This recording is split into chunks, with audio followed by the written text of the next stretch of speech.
The Song of the Shirt is a poem written by Thomas Hood in 1843.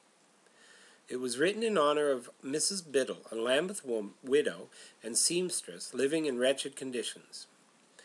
In what was at the time a common practice, Mrs. Biddle sewed pants and shirts in her home using materials given to her by her employer, for which she was forced to pay a £2 deposit. In a desperate attempt to feed her starving infants, Mrs. Biddle pawned the clothing she had made, thus accruing a debt she could not pay. Miss Biddle, whose first name has never been recorded, was sent to a workhouse, and her ultimate fate is unknown.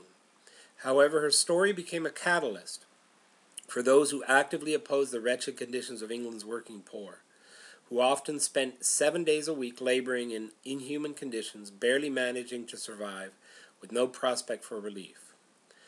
Hood's poem was published anonymously in the Christmas edition of Punch magazine in 1843 and became a phenomenon, centering people's attentions not only on Mrs. Biddle's case, but the conditions of the workers in general.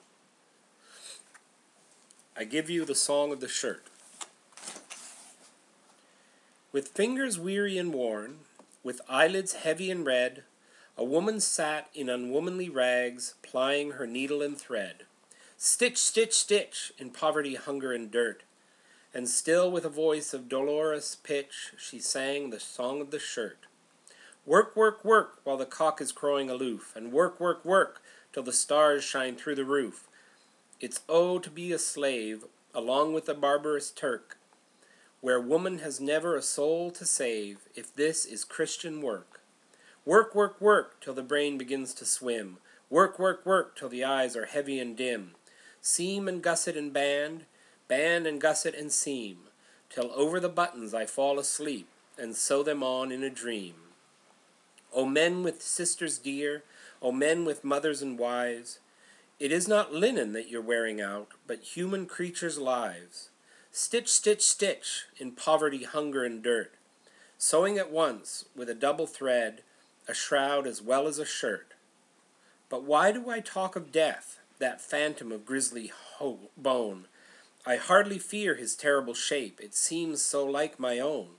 It seems so like my own because of the fasts I keep. O God, that bread should be so dear, and flesh and blood so cheap.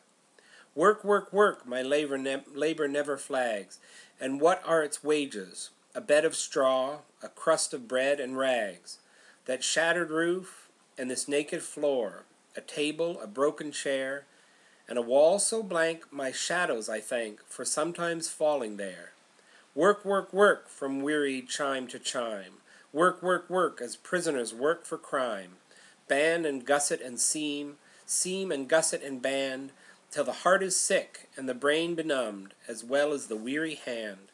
Work, work, work, in the dull December light, and work, work, work, when the weather is warm and bright, while underneath the eaves the brooding swallows cling, as if to show me their sunny backs and twit me with their spring. Oh, but to breathe the breath of the cowslip and primrose sweet, with the sky above my head and the grass beneath my feet, for only one short hour, to feel as I used to feel, before I knew the woes of want, and the walk that costs a meal. Oh, but for one short hour, a respite, however brief, no blessed leisure for love or hope, but only time for grief. A little weeping would ease my heart, but in their briny bed my tears must stop, for every drop hinders needle and thread. Seam and gusset and band and gusset and seam, work, work, work, like the engines that work by steam, a mere machine of iron and wood, that toils for mammon's sake, without a brain to ponder and craze, or a heart to feel and break. With fingers weary and worn, with eyelids heavy and red, a woman sat in unwomanly rags, plying her needle and thread. Stitch, stitch, stitch, in poverty, hunger, and dirt, and still with a voice of dolorous pitch, would that its tone could reach the rich, she sang the Song of the Shirt. Don't forget Miss Biddle, and thanks to Thomas Hood.